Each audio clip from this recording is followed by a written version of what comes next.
Finding the perfect home starts with RE/MAX.com, which features charming cottages, bungalows, homesteads, hideaways, and abodes. Conveniently located right in the heart of everywhere. Also includes 5 million bedrooms, 4 million bathrooms, plus every type of floor, staircase, fireplace, period detail, and some of the best schools anywhere. Find the listings you love and the agents who can get them at RE/MAX.com. That's the sign of a RE/MAX agent.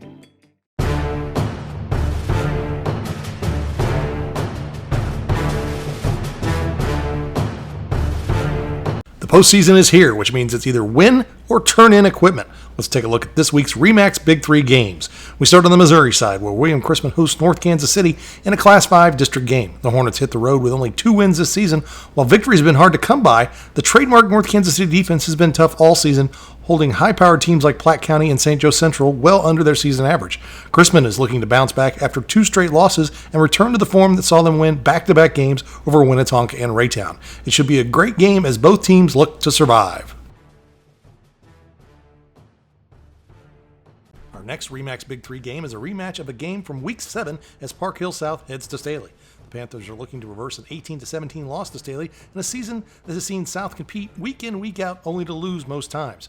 Staley has been up and down this season as well, but is coming off its best performance of the year with a 54-0 win over North Kansas City. Both programs have played several postseason games in the last few years, and they'll be looking to continue that trend this week.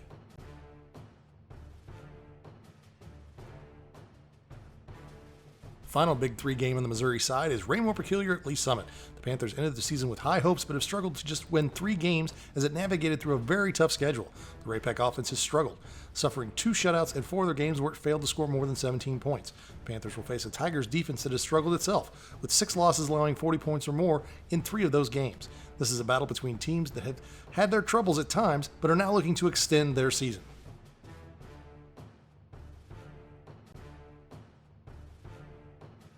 Now let's take a look at the Kansas side, where our first RE/MAX Big 3 game is Piper at Eudora in a contest between former Frontier League foes. These 2 teams haven't played in 2 years, but the last time they met, each won in dramatic fashion. Piper won on the last-second touchdown pass in 2020, and Eudora with a touchdown and 2-point conversion in the final minute during a 2019 playoff game. Both teams have identical 4-4 records, so this should be one of the best games in the first round of the Kansas Class 4A postseason.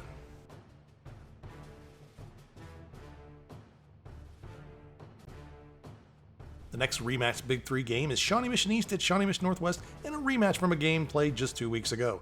The first time around, East jumped out to an early lead and looked like it would beat one of its district rivals. Northwest defense then stemmed the tide as the Cougars would rally for a 19-14 win. Both teams are young and sport the same 3-5 record, so look for another close game this time around. Final RE/MAX Big 3 game on the Kansas side is a matchup of teams that have won their last 9 Kansas Class 4A state championship as Bishop Miege hosts St. James Academy. The Thunder have struggled to find ways to win in a tough EKL season, but they've played better down the stretch with a close loss to Blue Valley West and wins over St. Pius X and Blue Valley North. Miege has had another good regular season, winning all of its EKL games, with its only loss coming to Missouri Class 6 Rockhurst. While this might look like a mismatch on the bracket, these teams have championship pedigrees, and it should be a battle. Remember, you can find the RE/MAX Big 3 on PrepsKC.com and the PrepsKC YouTube channel.